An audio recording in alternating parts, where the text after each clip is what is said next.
Some people may think the relationship with their parents will get easier once they become adults, but adult parent-child relationships can still be challenging, and many struggle to navigate them. That's right. Dr. Crystal Connor is a master life coach and host of the podcast, How to Be a Dangerous Woman. She's back with us now, talking about how to handle parent relationships as an adult. Always good to see you. Welcome back to the show. Thank you so much for having me on. Well, so this can be a tough one. Why are some parent-child relationships so difficult once you become an adult?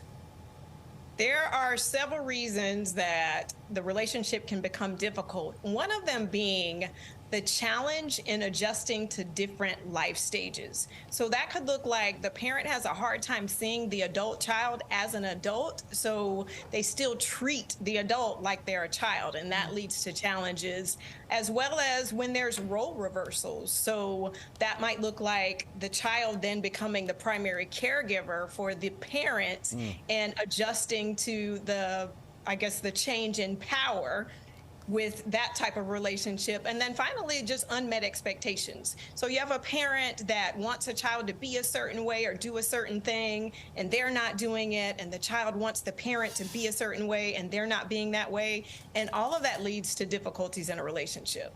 Okay, so, when we were kids, the parents would always be like, hey, it's my roof. It's my roof. You gotta, not my roof. So now, as an adult, are you allowed to say that? You're like, hey, my roof now?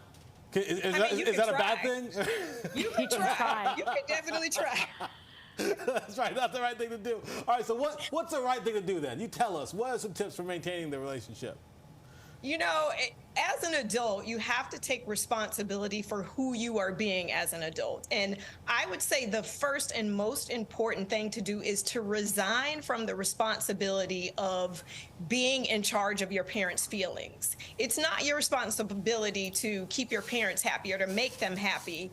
That leads to a lot of people pleasing, which causes a lot of resentment when you're living your life just for your parent. So doing that, stop trying to change your parent, because that leads to frustration because we can't change people. Setting boundaries and learning to manage your expectations, because your parent may never change, and you need to be prepared for that. I feel like each one of those would take a lifetime to learn, right? Yeah. All right. How do you set boundaries with a parent who really lays the guilt on thick? Like, they're so good at that sometimes. Yeah, right? It's a lot of lines. Exactly. It's a lot. The first thing you have to do is get over the guilt for setting a boundary. Boundaries are the healthiest and most loving thing you can do for a relationship. And so learning how to clearly communicate with what that boundary is, with a lot of compassion, repeating it over and over again if you have to, and showing appreciation when your parent actually honors that boundary, as well as following through with the consequence when they don't. Consequences. We're talking about parents now. That's not going to work.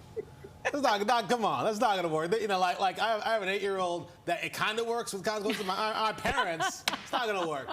Well, we got to talk about boundaries some more then, Corey. Got some all over the place, right? Dr. Crystal, it's always good to see you. Thanks so much for joining us this afternoon. Good to see you both. Thank you so much. Yeah. For more inspiring tips, you can go to Dr. Crystal's website or follow her on Instagram as well.